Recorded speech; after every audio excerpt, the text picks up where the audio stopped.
Tina's from Harvesters Ministries. I just want to give you a situational report on the most northern province of Mozambique called Cabo Delgado.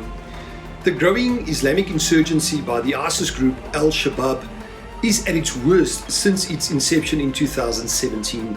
A boat carrying more than 1,000 survivors of a deadly attack by Islamic State-linked insurgents in northern Mozambique arrived in the port of Pemba on Thursday. Many of them distraught, as were the crowds of relatives waiting for their loved ones. Aid workers waited to give survivors food, and police and soldiers kept order. The government says dozens were killed in the highly organised attack on the gas town of Palma, which began last Wednesday. But the exact number of casualties isn't known. Just in the last 2 weeks, violent attacks on both citizens and foreigners have escalated, and the number of people that have died since the insurgency started has now passed the 2,500 mark. Mariamo Tagir was among many who fled and walked for days through the forest.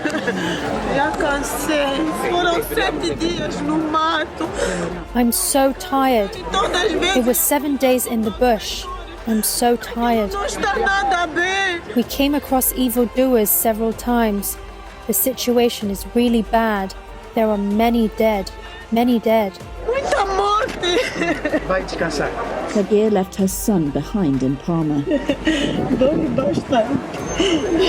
It's very painful. I've been crying every day. I don't know where my son is. It's very painful. Survivors have spoken of bodies in the streets, some decapitated. Reuters has been unable to independently verify accounts from Palma, and most communication was cut off after the attack began. But Tagir describes similar horrors.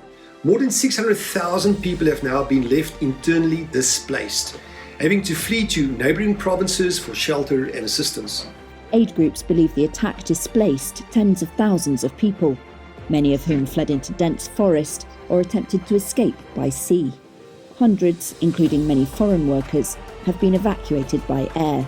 The fighting continued as recently as Tuesday, security sources said.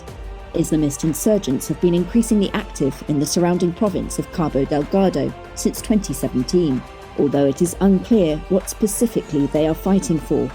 The district around Palma is home to natural gas projects worth $60 billion. A diplomatic source said there were roughly 1,200 displaced people on board the boat, including 300 children and 400 women. An official at the International Committee of the Red Cross said the government was screening those arriving at Pemba to prevent infiltration by armed groups.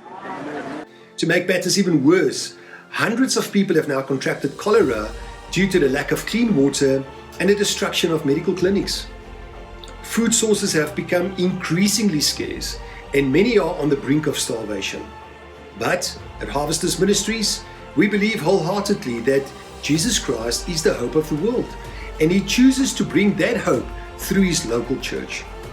We have more than 80 churches standing ready to assist and mediate in this dire situation. We, with the help of our partners, Crisis Response Network, Mercy Air, and Rise Against Hunger, are aiming to help 1,000 displaced families with food for a month. This will make a tremendous difference to these families, and we're hoping to help even more people. With your generous donations, we were able to help thousands of families during the devastation of Cyclone Eloise, and we trust that we will be able to help even more vulnerable people in the wake of this war-torn area of Cabo Delgado. The time to act is now, because every day more and more people are losing hope. Please help us to help those in need. I want to conclude with the words of Jesus in Matthew 25.